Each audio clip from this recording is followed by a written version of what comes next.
पश्चिम बंगाल में विधानसभा का चुनाव राजनीति के साथ साथ आस्था का भी अखाड़ा बन गया। ममता बनर्जी को घेरने के लिए बीजेपी पूरी रणनीति के तहत मैदान में उतरी है। बंगाल में बदलाव का संकल्प पूरा हो सके, इसके लिए जय श्री राम का सहारा भी लिया जा रहा है। श्री राम, जय जय श्री राम, जय जय श्री राम। बंगाल विजय के लिए बीजेपी का जय श्री राम। जय श्री राम, जय श्री राम, जय जय श्री राम। ममता दीदी के खिलाफ बीजेपी का जय श्री राम। जय श्री राम, जय श्री राम। बदलाव के लिए बीजेपी का जय श्री राम। जय जय श्री राम, जय जय श्री राम, जय जय श्री राम। बंगाल में बीजेपी की हर चुनावी रैली में जय श्री राम का नारा गूंज रहा है। बदलाव का संकल्प लेकर सियासी रण में उतरी बीजेपी हर वो तरकीब अपना रही है जिससे जनता का दिल जीतने के साथ साथ चुनाव भी जीता जा सके। जय श्री राम के नारे को लेकर ममता बनर्जी की नाराजगी कई बार जाहिर हुई है, लिहाजा बीजेपी ने इसे राजनीतिक हथियार की तरह इस्तेमाल करना शुरू कर दिया। होय हैं 2300 राम रच राखा। तुलसीदास जी ने रामचरितमानस में कहा है कि होगा वही जो राम ने पहले से लिखा हुआ है। लगता है इसीलिए पश्चिम बंगाल चुनाव में बीजेपी ने अपने आप को भगवान राम के भरोसे लाकर छोड़ दिया है। जनवरी में एक कार्यक्रम के दौरान पीएम मोदी के सामने कार्यकर्ताओं ने जय श्री राम के नारे लगाए तो नाराज ममता बनर्जी मंच छोड़कर ही चली गईं। स्वागत करना चाहेंगे माननीय मुख्यमंत्री ममता बनर्जी का मंच पर। लेकिन किसी को आमंत्रण करके निमंत्रित करके उसको बेइज्जत करना ये आपको शोभा नहीं देता है। मैं फिर आप लोगों को कहेंगे यही on protest of that I am not telling anything. जय हिंद, जय बांग्ला। जय श्री राम सुनकर ममता का मंच से जाना बीजेपी को मौका दे गया और फिर हर जनसभा में बीजेपी के नेताओं ने इसका सहारा लेकर दीदी पर प्रहार करना शुरू कर दिया। अब दीदी को गुस्सा आ जाता है कि मेरा अपमान कर रहे हैं। भला दीदी, जय श्री राम के नारे से आपका क्या अपमान होगा? होता है माताएं, बताइए, किसी का अपमान होता है क्या? होता है? हम नहीं डरते दीदी आपसे। मेरे साथ दोनों हाथ उठाइए, उठाइए दोनों हाथ।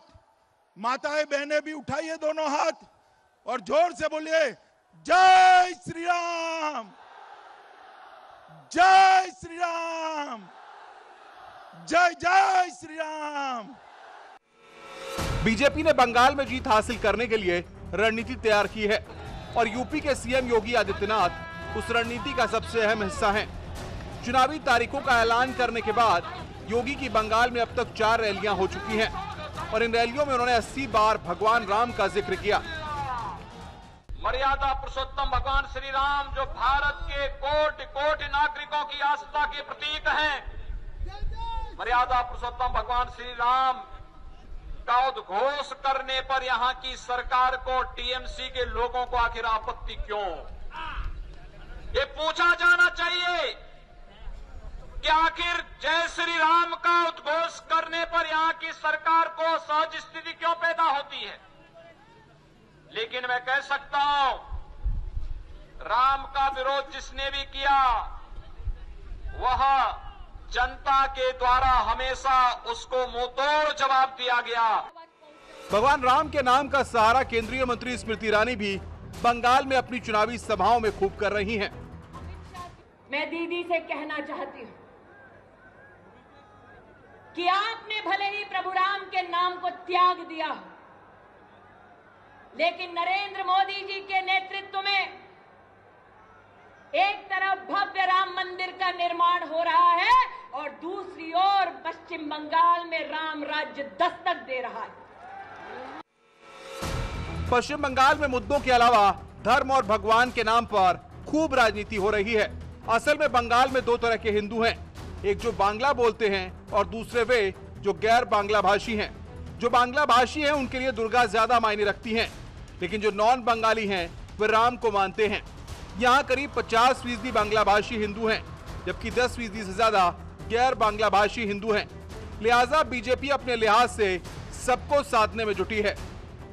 राम हमारे आदर्श हैं, हमारे संस्कार हैं, हमारी कर्तव्य है हमारा, जो राम ने हमें जीवन दिया है, जो राम ने हमें सिखाया है, तो हम उसे क्यों नहीं मान लेते?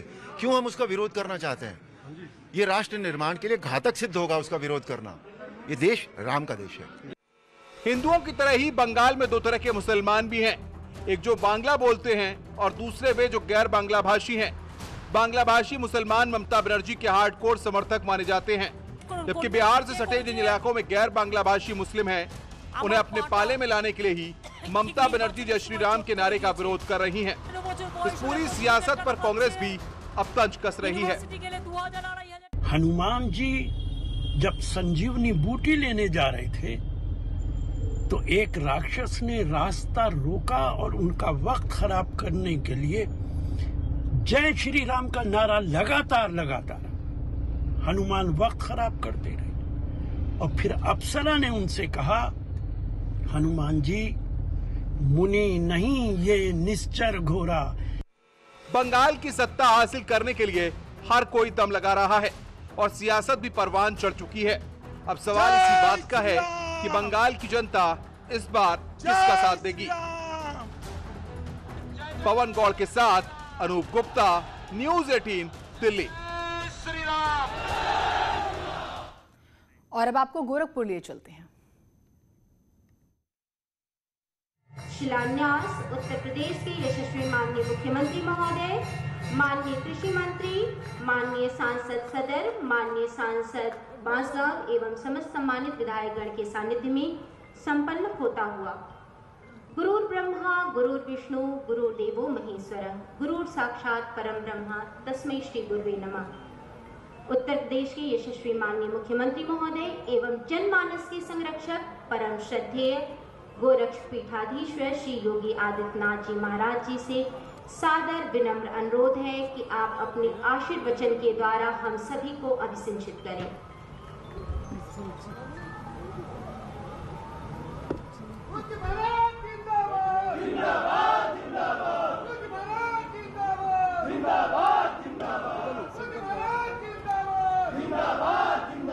भारतीय जनता पार्टी नेतृत्व की प्रदेश सरकार के 4 साल के सफल कार्यकाल के उपलक्ष्य में प्रदेश के सभी विकास खंडों में आयोजित आज मिशन कल्याण किसान कल्याण कार्यक्रम के अंतर्गत जनपद गोरखपुर के सरगावा विकास खंड के इस कृषि महाविद्यालय में आयोजित आज के इस किसान मेला कार्यक्रम में उपस्थित प्रदेश सरकार में मेरे वरिष्ठ सहयोगी कृषि और कृषि शिक्षा के मंत्री श्री सूर्य प्रताप शाही जी, माननीय सांसदगण श्री रवि किशन जी, श्री कमलेश पासवान जी, श्री जयप्रकाश निषाद जी, माननीय विधायकगण श्री फतेह बहादुर सिंह जी, शीतल पांडे जी, महेंद्र पाल सिंह जी, विपिन सिंह जी, श्रीमती संगीता यादव जी, डॉक्टर बिमलेश पासवान जी, उत्तर प्रदेश बीज प्रमाणीकरण संस्था से जुड़े के उपाध्यक्ष श्री राधेश्याम सिंह जी, आज के इस कार्यक्रम में उपस्थित भारतीय जनता पार्टी के सभी पदाधिकारीगण, भारी संख्या में यहाँ पर उपस्थित सभी किसान भाइयों बहनों, मिशन किसान कल्याण के आज के इस कार्यक्रम में मैं आप सभी का हृदय से अभिनंदन करता हूं। मैं धन्यवाद देता हूं कृषि विभाग को, जिन्होंने आज प्रदेश के अधिकांश विकास खंडों के अंदर किसानों के कल्याण के लिए चल रही केंद्र और प्रदेश सरकार की योजनाओं को लेकर के वहां पर बृहद किसान प्रदर्शनी और किसान कल्याण कार्यक्रम के मेलों का आयोजन आज किया है। भाइयों बहनों, हम सब जानते हैं कि भारत एक कृषि प्रधान देश है और केंद्र और प्रदेश की सरकार अन्नदाता किसानों के हितों के लिए पूरी प्रतिबद्धता के साथ कार्य कर रही है, क्योंकि किसान अगर खुशहाल होगा तो गांव खुशहाल होगा, गांव खुशहाल होगा तो गांव की खुशहाली का मार्ग देश के विकास के लिए, देश की समृद्धि का मार्ग प्रशस्त करेगा। और इसलिए सरकार ने पूरी ईमानदारी और पूरी प्रतिबद्धता के साथ केंद्र और प्रदेश सरकारें इस दिशा में कार्य कर रही हैं। मुझे बताते हुए प्रसन्नता है कि आजादी के बाद 2014 और उसके उपरांत अन्नदाता किसानों की को ध्यान में रख करके जो कार्यक्रम प्रारंभ हुए वह अभूतपूर्व और अभिनंदनीय है। आजादी के बाद पहली बार वास्तव में किसान देश की राजनीति के एजेंडे के हिस्से बने। गांव के विकास के लिए, किसान के उत्थान के लिए, महिला और नौजवानों के हितों के लिए सरकार की नीतियां बननी प्रारंभ हुई और उसका ईमानदारी से क्रियान्वयन का परिणाम है कि आज हर एक क्षेत्र में कुछ नया देखने को मिलता है।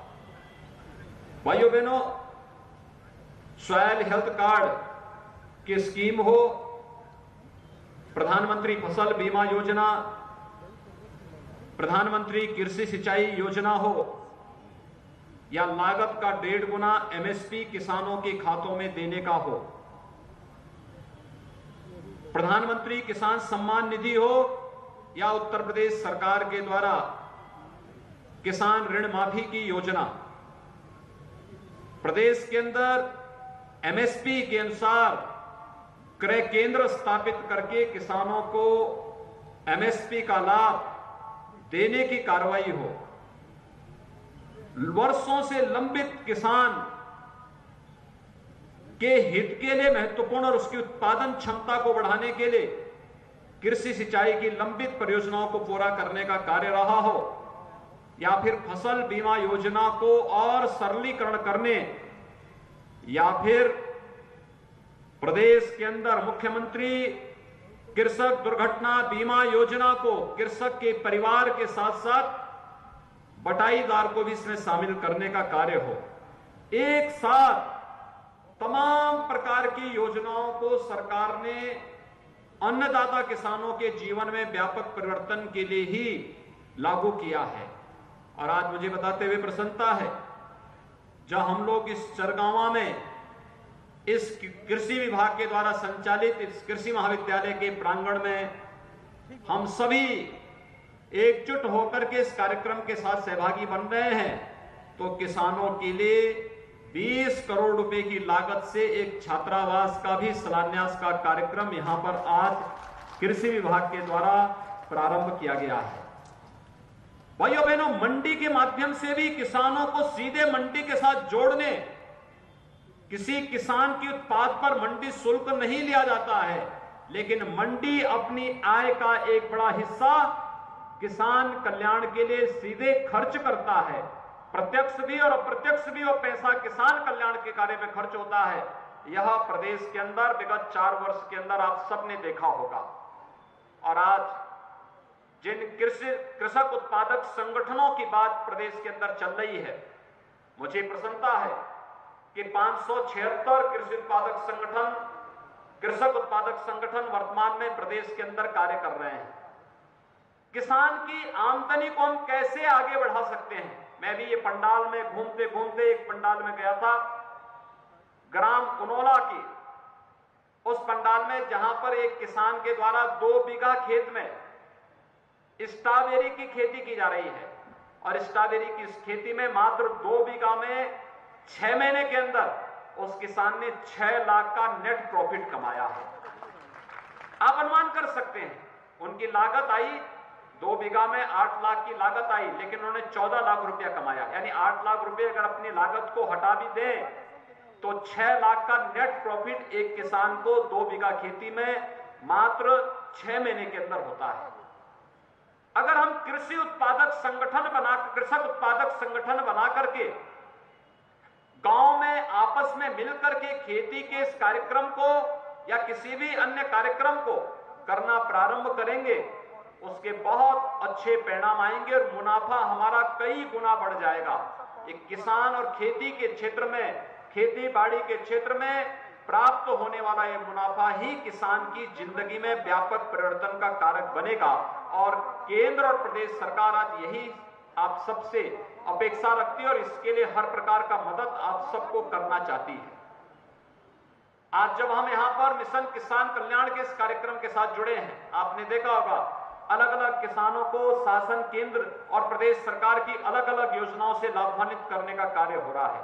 कृषि उपकरणों में केंद्र और प्रदेश सरकार के द्वारा दी जाने वाली छूट का मामला हो, ट्रैक्टर का मामला हो, या फिर किसान परिवारों को सरल ब्याज दर पर आसान किस्तों में दी जाने वाली ऋण की व्यवस्था हो, ये सभी केवल किसान कल्याण के लिए और किसानों के जीवन में खुशहाली लाने के लिए सरकार की एक योजना का हिस्सा है, जिससे अन्नदाता किसान की खुशहाली के माध्यम से हम समाज और राष्ट्र के अंदर खुशहाली पैदा कर सकें। यह इसके पीछे का भाव स्पष्ट है।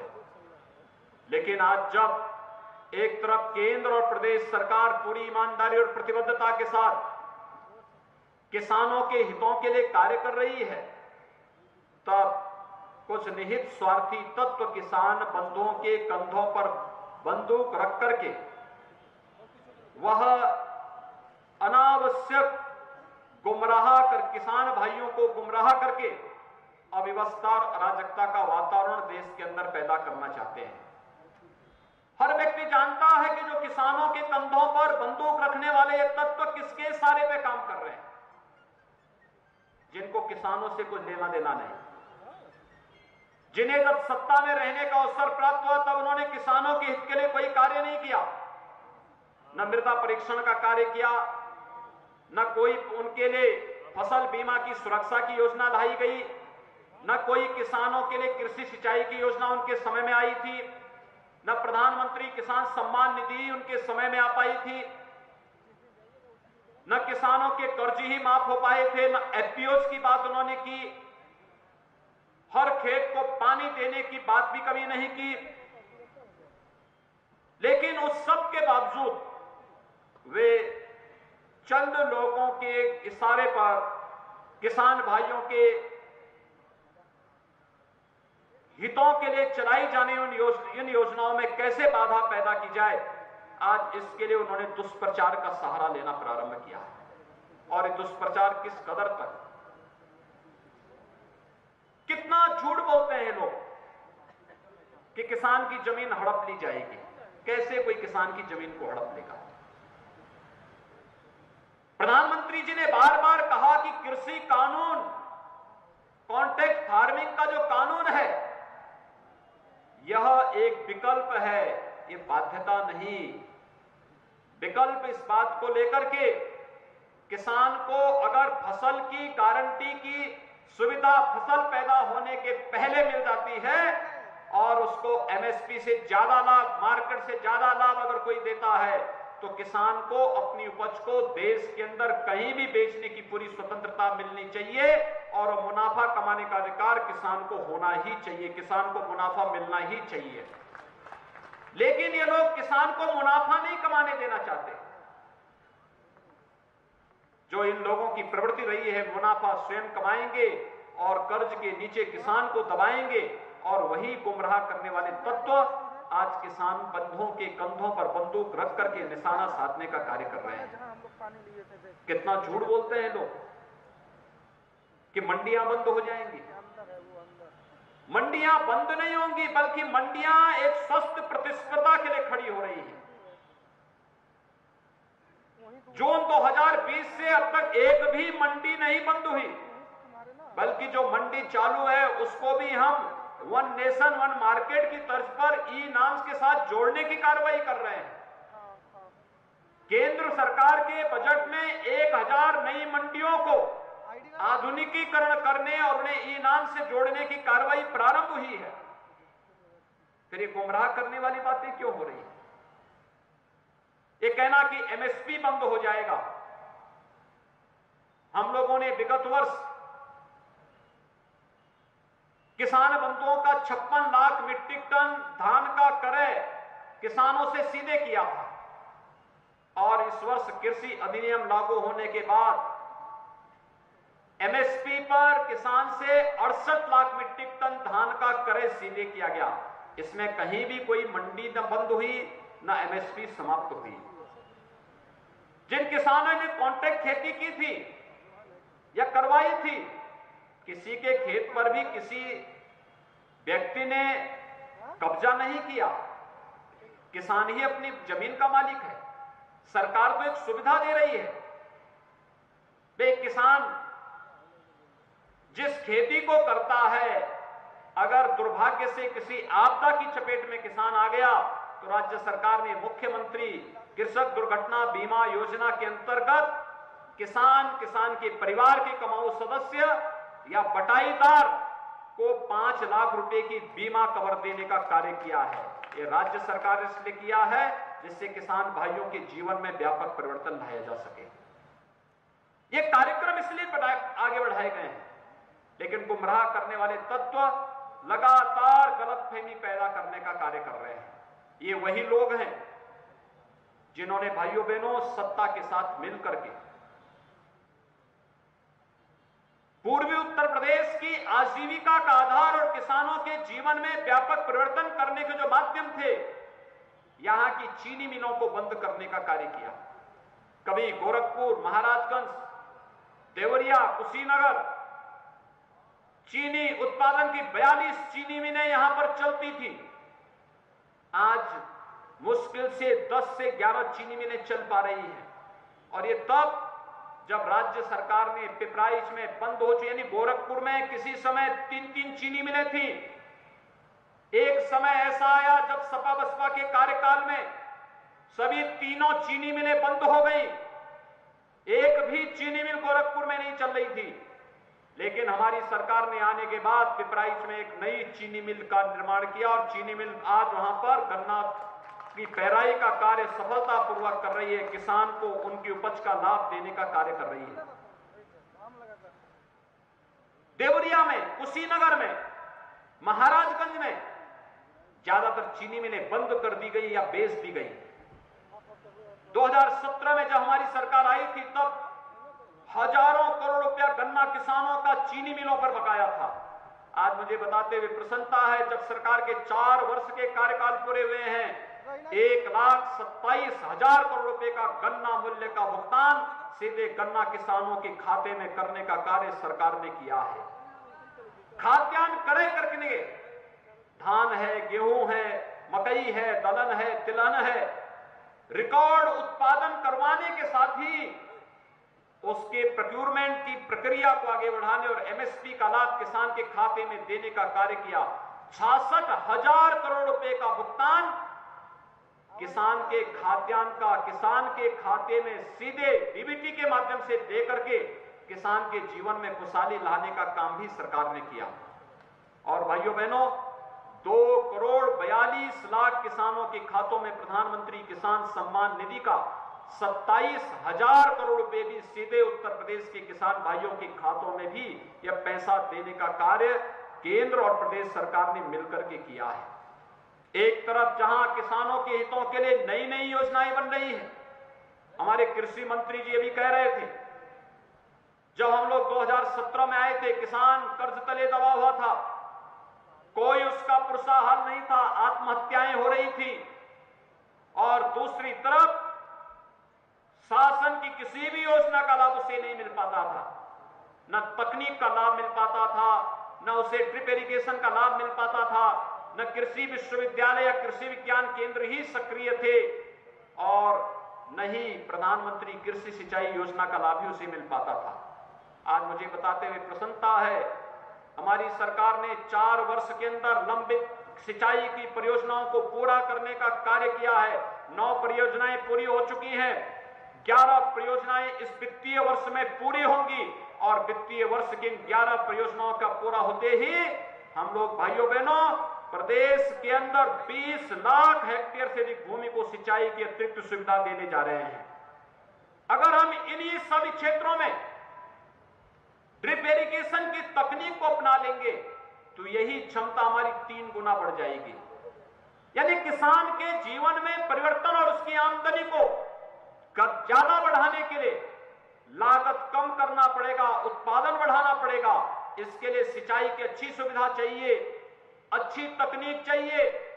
अच्छी तकनीक के लिए हर जिले में कम से कम एक कृषि विज्ञान केंद्र, जो बड़े जिले हैं वहां 2-2 कृषि विज्ञान केंद्र कार्य कर रहे हैं और शेष जनपदों में एक कृषि विज्ञान केंद्र किसान भाइयों को तकनीक के साथ और मार्केट के साथ जोड़ने का कार्य करेगा। ये एफपीओस के पीछे का उद्देश्य भी यही है कि ये बैंकों के साथ जोड़ने, मार्केट के साथ जोड़ने, तकनीक के साथ जोड़ने का कार्य किसान बंधुओं को करके उनकी उत्पादन क्षमता को बढ़ाने में अपना योगदान देगा और किसान ज्यादा मुनाफा कमा पाएगा। इसके पीछे का यही भाव सरकार का है, लेकिन फिर भी लोग गुमराह करने का कार्य कर रहे हैं। मेरा आप सबसे अनुरोध होगा कि केंद्र और प्रदेश सरकार की नीतियों के साथ हम मिलकर के आज किसान भाइयों के जीवन में व्यापक परिवर्तन करने का कार्य करें। आज केंद्र में प्रधानमंत्री मोदी जी के नेतृत्व में पिछले 6-7 वर्षों के दौरान किसानों के हितों के लिए जो कार्यक्रम चले हैं यह अभूतपूर्व और अभिनंदनीय है। हर एक तबके ने इसका स्वागत किया है, हर एक तबका, और किसान भी इस बात को महसूस करता है कि किसानों के हित के लिए इतना अच्छा कार्य कभी नहीं हुआ।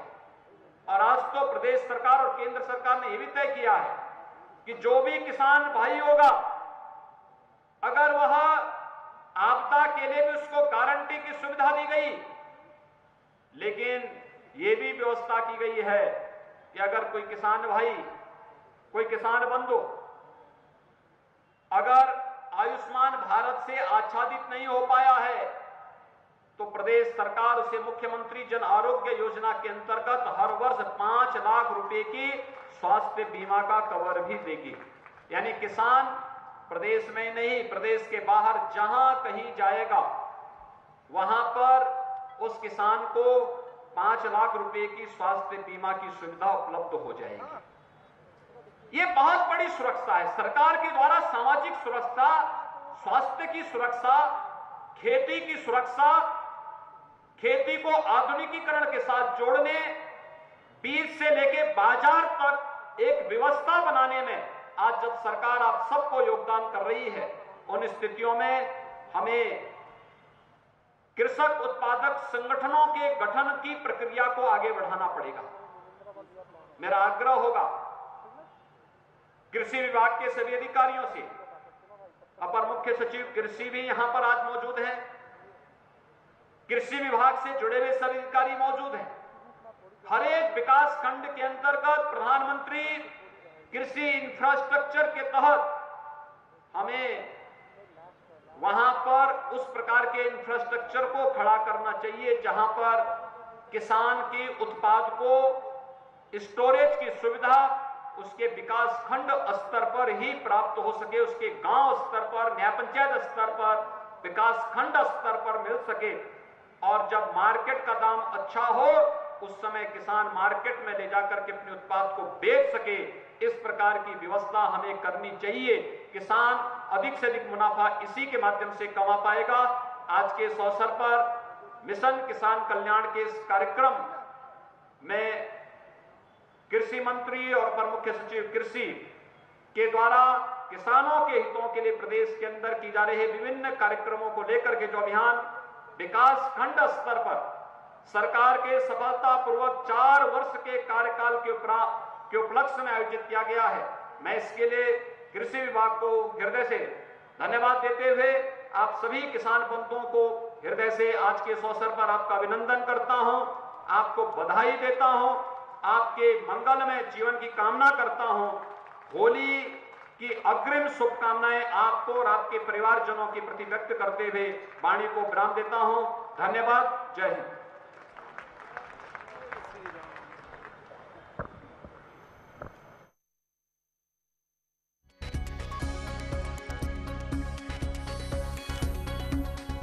मंत्री को सुन रहे थे आप, जो किसान कार्यक्रम को संबोधित कर रहे थे। क्या कुछ बड़ी बातें उनकी तरफ से कही गई हैं वो भी आप देखिए। किसानों को उपज की अच्छी कीमत मिल पाए, उपज आसानी से उनको बेचने की आज़ादी मिल पाए, इस दिशा में सरकार ने काम किया है। विपक्ष किसानों को खुशहाल नहीं देख सकता है, विपक्ष को उन्होंने निशाने पर लिया।